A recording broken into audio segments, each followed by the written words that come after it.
professor Michele Roncalho, vice-presidente institucional do Conselho Regional de Contabilidade de Santa Catarina. E mais uma vez estamos aqui para apresentar o Contabilidade em Pauta, a 6ª edição. Um programa que lançamos em 2022 e agora em 2023 continuamos a conversar com vários profissionais de contabilidade que são referência nas mais diversas áreas de contabilidade do nosso estado. Então, hoje eu estou aqui recebendo o professor Manfredo Crick. E em nome do Conselho Regional de Contabilidade, quero agradecer a sua presença. Meu convidado, professor Manfredo, é mestre em Administração Moderna de Negócios pela FURB. É pós-graduado em Auditoria pela Universidade Federal de Santa Catarina e em Ciências Contábeis também pela FURB. Graduado em Administração de Empresas pela Universidade para o Desenvolvimento do Alto Vale do Itajaí, a Unidade. E Ciências Contábeis e Ciências Econômicas pela FURB. Ministra aulas em cursos de pós-graduação nas áreas contábil financeira, tributária e auditoria.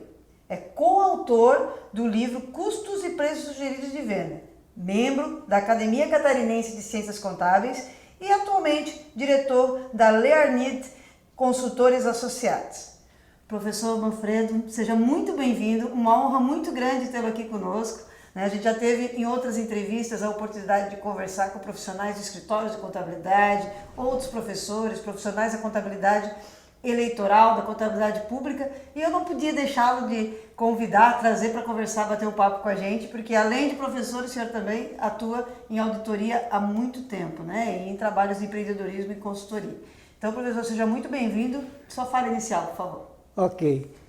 Bem, já foi dito aqui algumas referências em relação à minha formação, mas eu queria, antes de tudo, agradecer esse honroso convite para participar do Contabilidade em Pauta e espero contribuir com alguma informação que possa ser relevante para estimular outras pessoas a participarem desse mesmo encontro aqui e também da minha experiência, digamos, da minha vida profissional, que posso dizer que iniciei minha vida profissional de contabilidade em 1965 e, evidentemente, tudo que eu fiz até hoje foi sempre ligado a essa área contábil, seja pela docência, pelo voluntariado e pelo empreendedorismo. Sempre tudo que foi feito foi sempre feito em áreas correlatas com a contabilidade.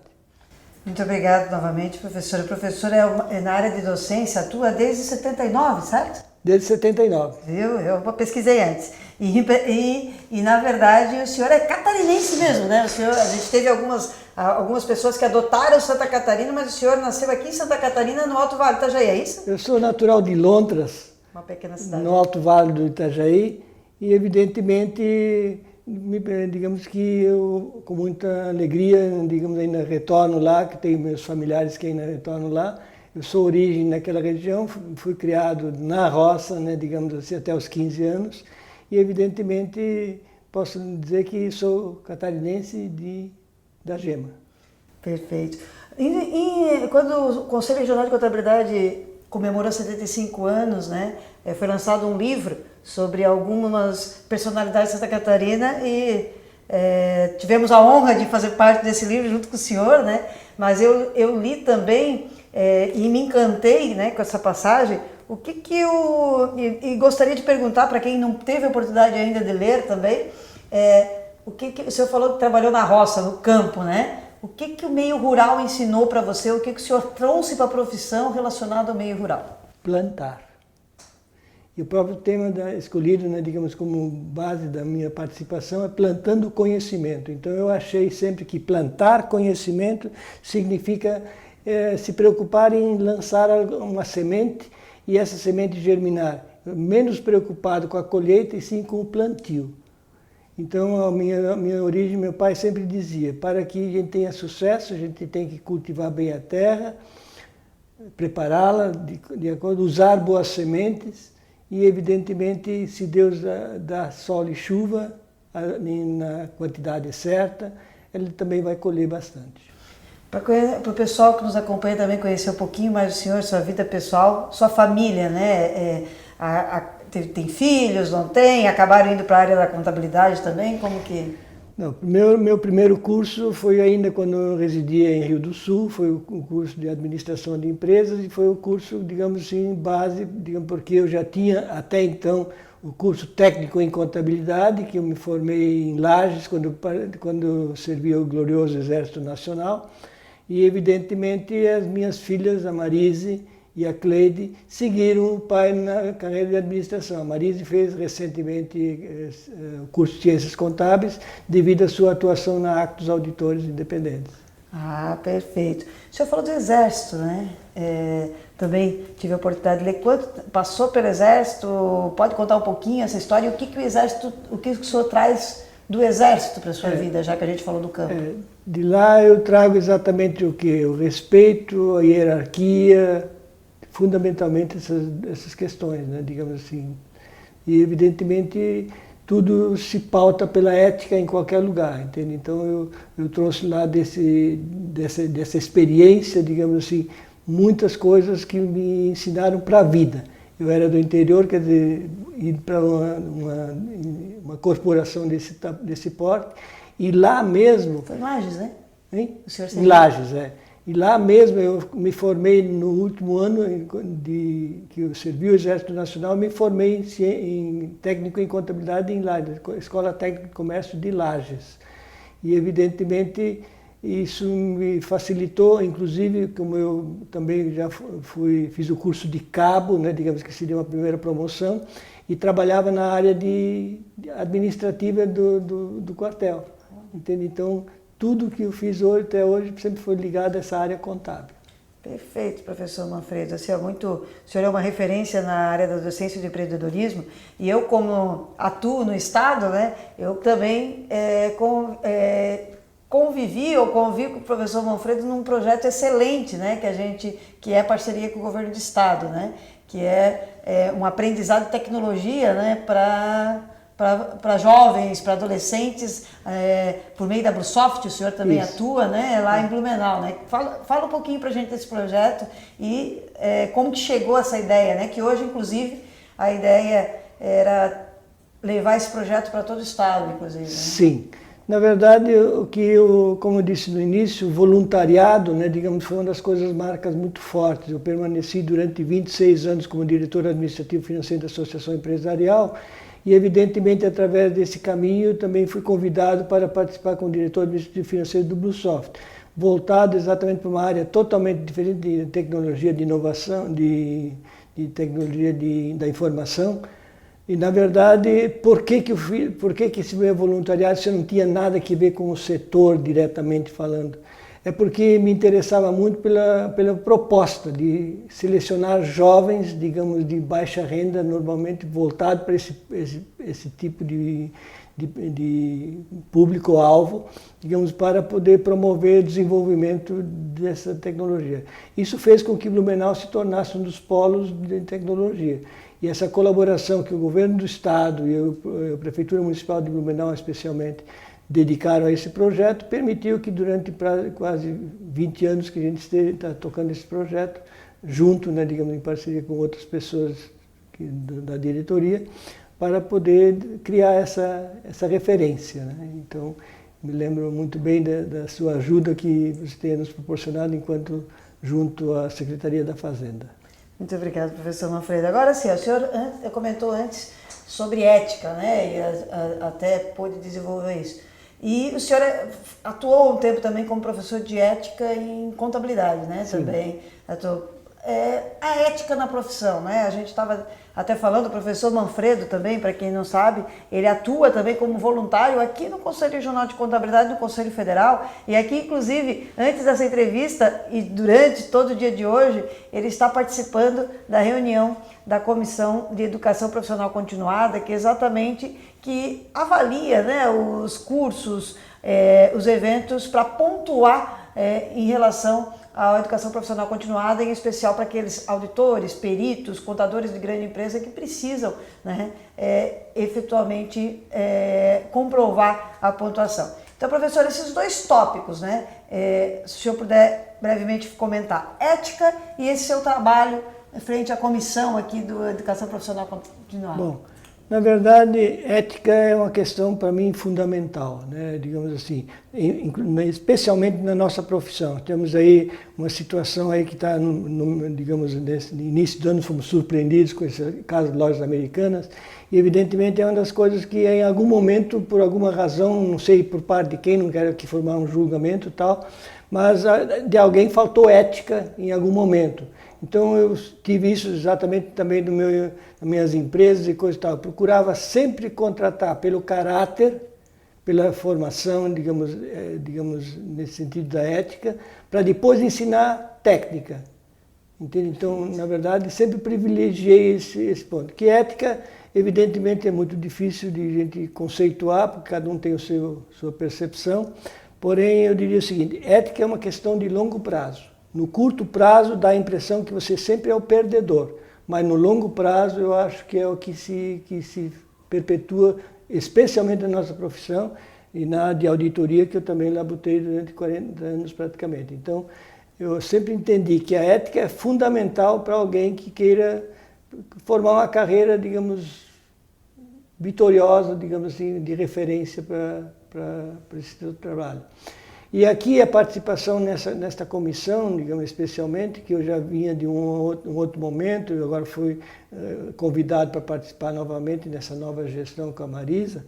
Então, evidentemente, ele tem o papel de forma muito criteriosa, né, avaliar se aquilo que está sendo proposto, digamos, como formação e treinamento para as pessoas obrigadas a esse processo, se isso está sendo feito de uma maneira bastante criteriosa e exatamente com o espírito da educação profissional continuada, que não seja exatamente algo para auferir pontuação e sim para a formação, digamos, da continuada dos nossos profissionais.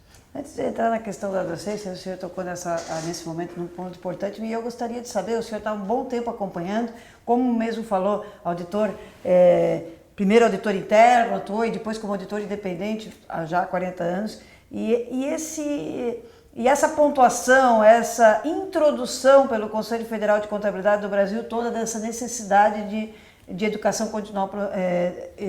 profissional continuada, inclusive com algumas áreas exigindo, né, uma prestação de contas, né, dessa pontuação. O que o senhor avalia? Qual que é a sua opinião sobre esse? A pontuação, no meu modo de entender, é consequência. A preocupação que o profissional precisa ter é com a sua formação, entende? Então, a pontuação é consequência disso. Então, na verdade, o que eu recomendo a todos os profissionais que busquem exatamente cursos que realmente contribuam para esse espírito, não para apenas concluir a pontuação necessária. Então, isso é a minha sugestão, porque isso enobrece a categoria e o profissional que hoje quer se distinguir no mercado, ele precisa estar apto a poder estar participando de cursos e de coisas tal que possam ajudá-lo nisso aí. A pontuação, como eu disse, é consequência. Então, o professor, como a gente viu, ele começou em 79, né, na área de docência, em contabilidade, empreendedorismo, né? O professor, ele passou por uma série já de currículos, né, provavelmente, né, 44 anos, e eu sei de cor porque é o ano que eu nasci. Então, qual que e agora estamos na discussão nacional, inclusive, de novas diretrizes para o ensino em contabilidade, né, diretrizes nacionais. O senhor gostaria de comentar um pouco disso, até porque o senhor deve ter passado por essa evolução que o senhor passou e continua sempre muito atualizado, muito respeitoso, né? Se o senhor pudesse comentar. Na verdade, a gente, digamos, na minha vida profissional, havia uma época em que curso técnico de contabilidade era o bastante para atender as organizações. Aí eu me lembro de umas figuras do guarda-livro, que às vezes não são bem entendidas. O guarda-livro foi a minha referência em contabilidade. Eu aprendi contabilidade com os guarda-livros, entende? Então, evidentemente, tinha uma série de atributos. E, evidentemente, nessa passagem toda, digamos, a evolução, e depois, em 76, com a nova lei das sociedades por ações, que foi algo semelhante, mais ou menos, do que agora com as novas normas, e as novas normas contábeis internacionais que agora estão sendo adotadas no Brasil na sua plenitude. Agora, o que eu vejo em todos esses momentos é praticamente a mesma coisa. Nós temos ativos, nós temos passivos, nós temos receita e despesa. Nunca mudou. O que talvez tenhamos que tomar atenção é da maneira com que eles possam estar sendo avaliados e e demonstrados nas nossas demonstrações contábeis. Então, essas mudanças sempre são importantes, mas a referência continua sendo aquela referência básica. Se o ativo ou o passivo não estão corretos, o patrimônio também não está. E se ele não está, é porque as receitas e as despesas não foram reconhecidas no seu devido momento. Perfeito. Professor, agora, claro, não deixando, é um assunto que está no momento na mídia, e inclusive conosco, né, contadores, e que buscam, né, o valor ético, pautar sua profissão sobre a ética e sobre a boa técnica, esse escândalo relacionado às lojas americanas de 20 bilhões, né, isso tem provocado muita ansiedade e muitos comentários, né, em relação não só ao escândalo em si, mas também à profissão contábil, né.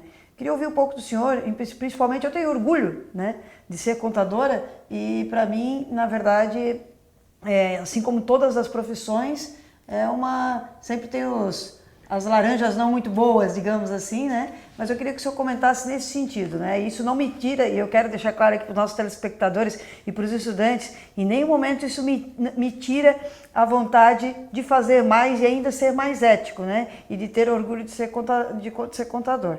Então, queria ouvir o senhor também a respeito disso. Na verdade, nós estamos diante de algo que só produz perdas. Quem são os grandes perdedores disso aqui? A categoria profissional como um todo. Que a primeira pergunta, quem são os auditores, quem são isso e coisa e tal. E evidentemente me parece que ali nós não estamos diante de uma série de situações que não dá para a gente opinar. Na minha opinião, o que eu tenho é que erro, em princípio, não ocorreu. Porque quando você comete um erro, você tem a preocupação de imediatamente justificar e trazer a público. Então esse erro ainda não foi explicado, evidente que leva a entender de que possa ter havido algum outro mecanismo. Como diz o professor Eliseu Martins, uma questão de geografia contábil, onde é que eu estou registrando uma coisa e outra e coisa e tal. Porque é quase impossível que uma empresa desse porte, contando com profissionais na área de governança, na área de auditoria e de contabilidade, não poderiam ser pessoas iniciantes e pessoas desqualificadas. Então, assusta muito, né, essas situações. E quem é que seria importante perguntar? Quem é que são os ganhadores disso? Porque pode ser que alguém planta uma semente dessa com algum objetivo. Entende? Então, eu vejo esse episódio com muita tristeza. Nós temos várias informações, todos os profissionais estão esperando uma explicação disso. Agora, uma coisa que foi dita lá, que certamente não aconteceu, uma inconsistência contábil. Inconsistente significa algum procedimento diferente do que vinha sendo feito. Talvez tenhamos uma inconsistência de gestão. Mas em inconsistência contábil, nós temos as normas contábeis que vêm sendo seguidas e coisa e tal. Então eu estou diante de uma distorção. E essa distorção foi provocada por fraude ou erro. Perfeito. Até para esclarecer, né, o pessoal, onde o Conselho Regional de Contabilidade do Rio de Janeiro, onde é sediado, né, está buscando acompanhar fiscalmente os fatos, assim como o Conselho Federal de Contabilidade. E, professor, já diante, novas diretrizes nacionais para os currículos, esse episódio, como alguns outros de menor vulto, mas que colocam a profissão em xeque, né? Qual que é o papel, na sua opinião, dos professores, né, de contabilidade e do próprio Conselho, né, de Contabilidade nessa formação? É bom frisar que também nas andanças que nós fazemos ao Estado, inclusive nessa semana a presidente Marisa está em Chapecó, em Xanxerê, fazendo Reconectando, muitas vezes a gente se depara com os profissionais de contabilidade, principalmente de organizações contábeis, dizendo que infelizmente os estagiários, os estudantes que começam, ou os recém-formados que iniciam nas suas organizações contábeis, estão com uma formação insuficiente, né? O que o senhor avalia disso? Ser ética também é uma escolha, né? As pessoas fazem escolhas. Então eu diria o seguinte, à medida que eu entro em sala de aula nas minhas pós-graduações, é muito difícil falar sobre ética. Muito difícil. Entrar numa sala de aula e dizer, olha, você tem que ser isso, tem que ser aquilo e tal. A honestidade, coisa e tal, vários atributos, digamos, pessoais. Então, esses atributos pessoais você não impõe às pessoas precisam adquirir essa postura, digamos assim. E, evidentemente, como eu disse há pouco, ética é uma das coisas que me persegue. Não que eu seja perfeito, que tenha uma auréola em volta da minha cabeça e tudo mais, mas muito próximo daquilo que eu falo, eu pratico. Seja na questão de pagamento de tributos, das minhas obrigações e coisa e tal, muito próximo desse processo eu estou. Entende? Então que a gente consiga, digamos, talvez ser a plenitude dos olhares de todo mundo, mas de qualquer forma eu procuro atingir esses indicadores, porque seria muito difícil entrar numa sala de aula, falar sobre essas questões, principalmente de auditoria e coisa e tal, sem que você tivesse isso no sangue como base. Perfeito. Professor, vou fazer aquele bate-bola final. Se nós pudéssemos, ficaríamos conversando aqui um bom tempo, né? Quem sabe a gente pode voltar. Com certeza, teremos outras oportunidades. Professor, uma paixão. Sala de aula. Sala de aula. Um sonho? Saúde. Um orgulho? Ser contador. Perfeito. Contador, professor, né, quer dizer, naquilo que diz respeito a tudo aquilo, como eu disse, na minha função de voluntariado, na minha função de professor, na minha função de profissional da empresa, hoje na área de treinamento específico. Né? E, por último, um recado final para todos aqueles que nos assistem, sejam profissionais de contabilidade já em atuação, sejam estudantes que escolheram a nossa carreira para seguir. Sua mensagem, por favor. Olha, eu diria a todos, né, digamos, obrigado mais uma vez pela oportunidade, mas eu diria a todos que, evidentemente, acreditem mais em si próprios, na possibilidade de fazer as coisas e que ética ainda é um caminho de longo prazo que vale a pena ser seguido. Então, professor, em nome do Conselho Regional de Contabilidade de Santa Catarina e todos os profissionais de contabilidade, quero agradecer muito a sua participação. Com certeza teremos outras oportunidades para falar de outros temas e que bom, né, que nós temos, assim como o senhor, pessoas que nos inspiram na profissão, pessoas que são que não vendem, né, que não dão conselho, não vendem conselhos, mas não só nos falam nos conselhos, mas agem, né? A ação é a maior das palavras, né? Então, que bom que a gente pode se inspirar em pessoas com a sua trajetória, com a sua garra, com tanto tempo de profissão e ainda apaixonado pela nossa profissão, né? E em nome de toda essa... é o que faz a gente seguir sonhando e seguir galgando, também no voluntariado aqui no CRC, para buscar demonstrar o quanto linda é a nossa profissão. Muito obrigada.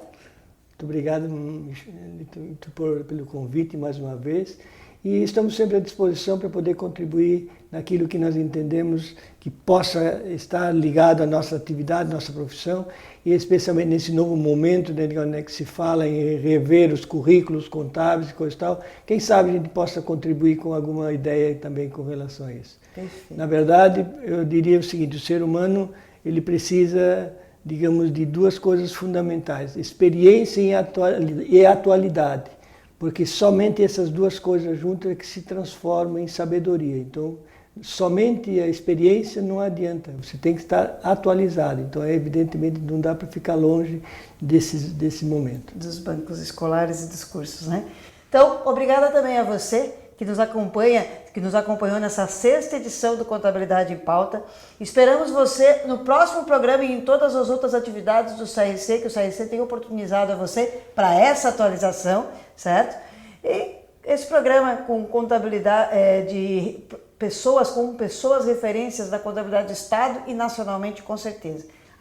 Acompanhe os nossos canais, nossas redes sociais do CRC, inscrevam-se no nosso canal do YouTube e não se esqueça, acima de tudo, tenha orgulho e demonstre o que a contabilidade, o que a profissão contábil pode fazer sim de melhor, até para abafar essas más notícias ali, para demonstrarmos que nós temos muito a contribuir para a sociedade. Até a próxima!